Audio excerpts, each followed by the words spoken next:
Okay, this is a review of what we did on Friday, day 25. This is part of the homework. I'm just going to work out the key for you here. So I have a graph here, a piecewise that I'm supposed to graph, and I have two lines. So you can see the first line has a y-intercept of 8 and it has a slope of -2. And it's going to be valid for the domain where x is less than or equal to 4. So let's go to where x is less than or equal to 4. So one way to graph this is just to see where it crosses the line at x equals 4. So if I plug in a 4, so I get -2 times 4, that's going to be -8, plus 8 is 0. So I know it has a point at 4, 0, so right here. And because it is underlined there, I'm going to go ahead and fill that in.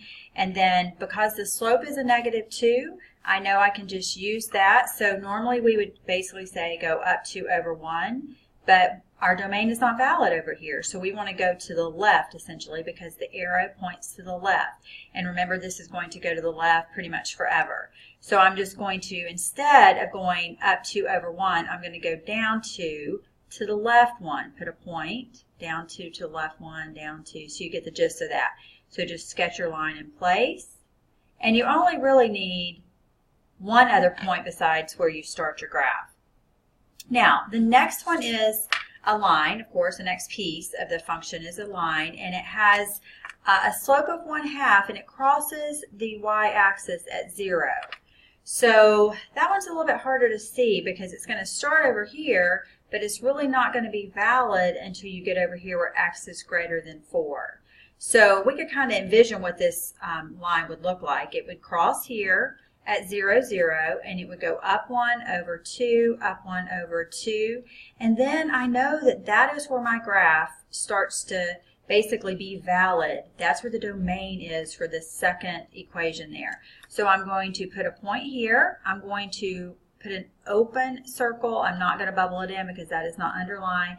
And then I'm going to carry my slope from there. So that is how that one is going to graph, and it's going to go to the right forever because that has no domain restriction on the right side. So it's just 4 to infinity, and of course it does not include 4. Okay, g of x, our next function, is a line for the first piece and then a quadratic for the second piece. So it shifts down by 3.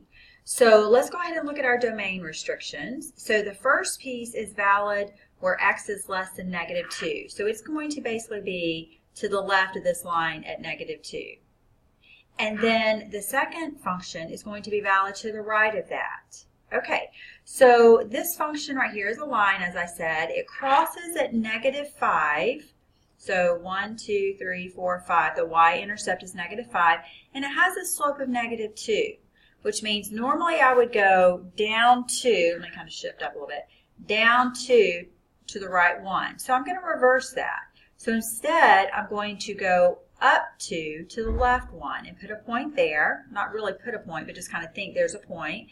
And then I'm going to continue on. I would go up 2 to the left 1. And do you see I am now in the domain for this particular line.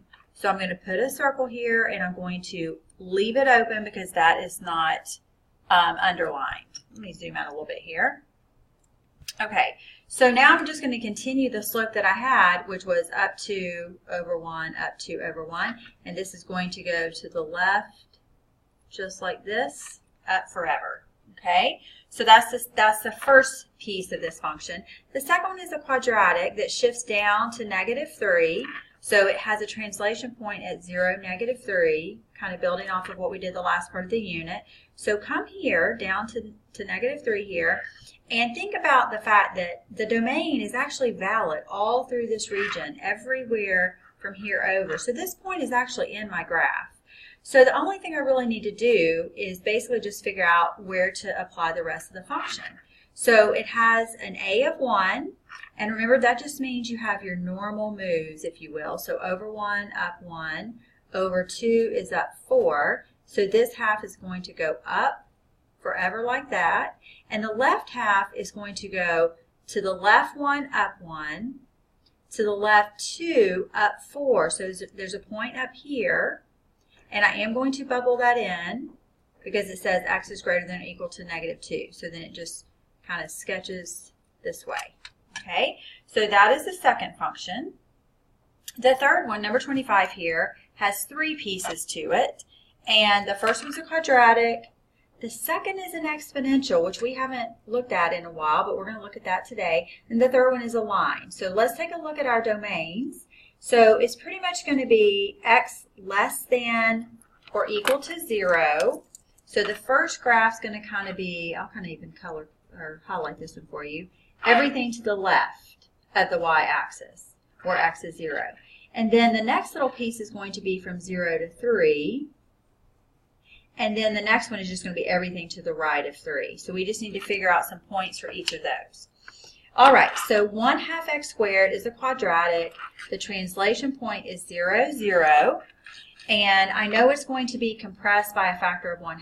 So I'm just going to go to where 0, 0 is and see if it's in my domain. And it is actually in the domain. So I'm going to put a point here and I'm going to bubble that in. And then I just need some points to the left of that because this is going to the left forever. So I'm going to basically remember that 1 to the left would normally go up 1 as well, but I'm going to go up 1/2. Normally 2 would go up 4, but I'm going to go up 1/2 as well. And then 3 would normally go up 9, but instead I'll go up 1/2 of that, which is roughly 4.5 right there. And then I'm just going to sketch this in place. And that's this first function there. Okay? Now the next function is only valid for 3 points, or for 3 x's, from 0 to 3. And for 0, I don't include it, and for 3, I am going to include it. So we'll address that in just a minute. So what I'm going to do is I'm just going to remember that when I have an exponential, I raise it to the power of 0, then I'll do 1, then I'll do 2, that kind of thing. Okay? So when I do 2 to the 0, I get 1. And 1 minus 4 is -3. So I know I have a point at 0, -3. So let me come down here, 0, -3. And I'm going to put an open circle there, but I'm not going to fill that in, of course. And then that's going to start me off on this function. When I do 2 to the first, that's 2. So 2 minus 4, of course, is -2. So I have a 2, -4. I'm sorry, 2, -2. 2, -2 would be right here. So, I am so sorry, 1, -2 would be right here. That's why it's always good to kind of write down what you're doing. So when I do 2 to the first minus 4, I get a -2. So 1, -2. So that's the next piece of the graph. What about when I do 2 squared minus 4? I get a 0. So I have a point at 2, 0 right there. And then finally, when I do 2 to the third, which is 8, minus 4, I get 4. So I have a point at 3, 4. So 3, 4. And remember, this is actually going to be part of the domain here. So I have to bubble that in, and then I'm going to just connect the dots. And if you remember what the graph looks like, that's an exponential graph. Then the third one here is a line, of course, and it starts at -2 right here and has a slope of 2. So I'm just going to kind of travel along until I get to its domain. So up 2 over 1, up 2 over 1, up 2 over 1. So this is where this one's going to start. So I'm just going to put another point in, up 2 over 1, and then there is the rest of that graph. So kind of interesting looking, but there you go. Now, the bottom section is evaluating. This is a little bit quicker. So all I really need to do is figure out where is the domain for -2, like which piece fits with -2, 2, and 6. So I'm going to write this out as g of -2 because I'm evaluating the g function, and then I'm going to do g of 2, and then I'm going to do g of 6. And I'll do the same thing for the f function in just a second. So g of -2 is going to go with this first function because, nope, I'm sorry, it's going to go with the second function because -2 is going to be between -3 and 1. So it's going to fit in this domain. So remember that when you evaluate, you want to always follow your PEMDAS, your order of operations. So first I'm going to say -2 squared is 4, minus 3 gives me a 1. So there's my first answer. So there's actually a point on the graph at -2, 1. then let's look at where the function is valid for an x of 2, and it's going to be this third one. So it's just going to be the line at 5, and there's your answer. So there's not really much to do there. It's just a horizontal line there. And then if I'm evaluating g of 6, again, it's just a 5. So that is how you do those. So essentially, you're just evaluating the function, but you have to go to the appropriate piece for that x and make sure it's part of that domain. So let's look at number 12. And again, I'm just going to say f of negative 2, f of 2, and f of 6. And I just need to figure out where to go.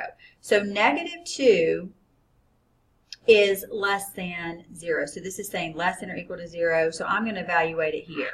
So it's going to be 12 minus 9 times the negative 2. So that's really just going to be 12 plus 18. So that is going to be 30. So that evaluates at 30.